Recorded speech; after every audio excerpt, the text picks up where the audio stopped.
Hey guys, Chris here, and I'm a Ukrainian Canadian. Today's November 23rd, 2022, and let's get over the news happening in Ukraine, shall we?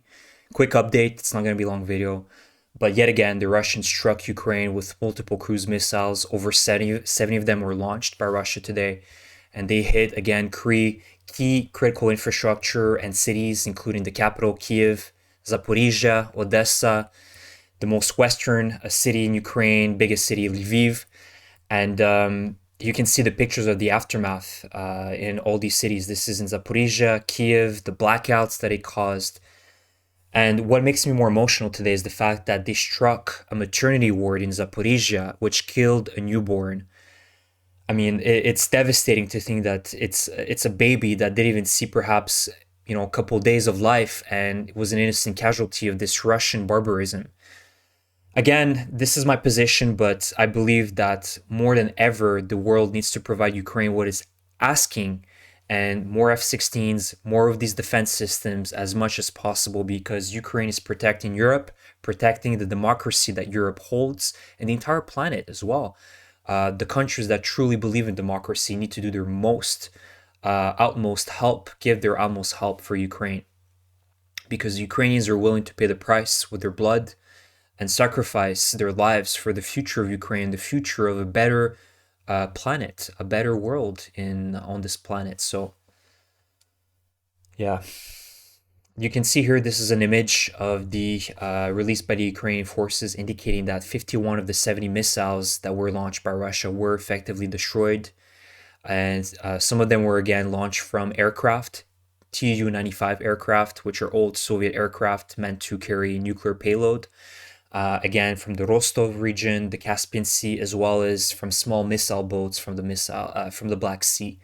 So again, Russia is just using everything they can, but they can continue on doing that for many more months, and especially with Iran's backing, and perhaps them, transferring some of their missiles to Russia. They can continue on doing this until very well next year as well, if Ukraine doesn't stop them.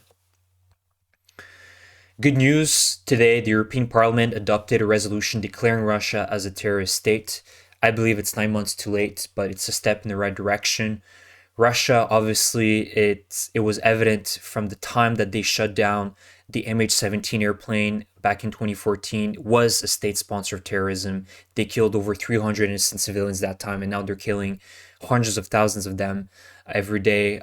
There's more and more deaths coming, and that is the right thing to do. It is to declare Russia as a terrorist state. And when, as many of you may know, is that you don't negotiate with terrorists. You effectively defeat them, and then you can start negotiations, but not before they are defeated.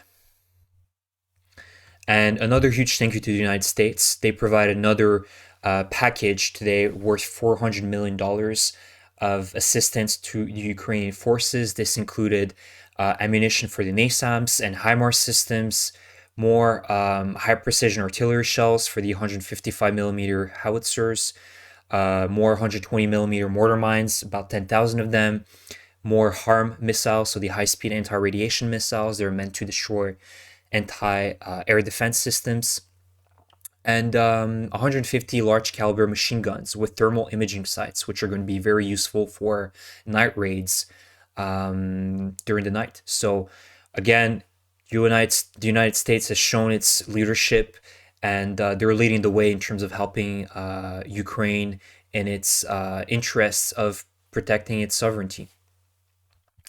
So I have two videos today for you, so it's going to be very quick. This is Chef Zenya. He has a Twitter account, and he's essentially a chef cooking food for the Ukrainian forces. In my humble opinion, I think he's a hero, because a well-fed soldier is a soldier that will have good morale and will do great things. Without good food, you can see that's the Russian army right there. They're poorly motivated, they will not fight, and they will just run away.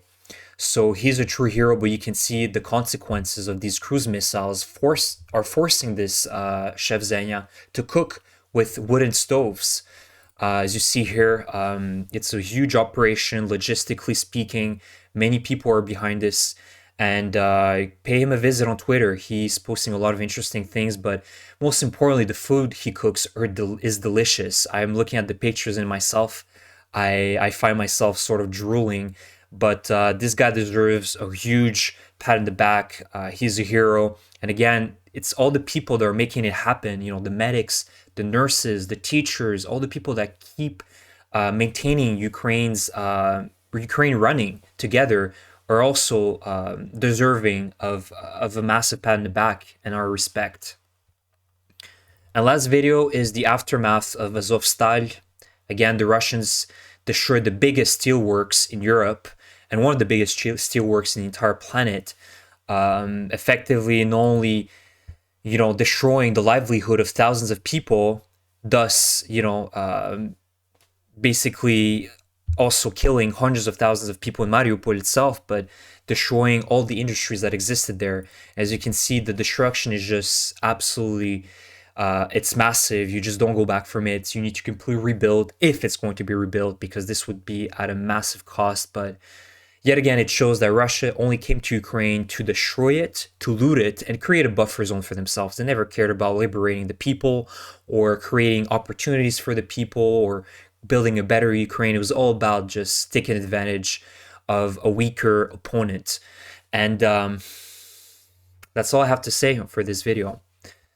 So that's it, guys. There are no map updates today. Things are pretty quiet in terms of movements. We'll probably see next few days, maybe a couple weeks, until the Ukrainian forces build another big offensive, either in Luhansk or in Kherson. I'll keep you updated, so please subscribe to my channel, leave me a comment, and like my video if you like it. Thank you so much, and please keep supporting Ukraine. The National Bank of Ukraine is a great way of supporting. You can pay directly with your credit card. I personally donate my money on the NBU website, the National Bank of Ukraine. So if you have extra funds and you want to help Ukraine, I would consider donating to the NBU. Thank you again, and I will see you in the next video. Thank you.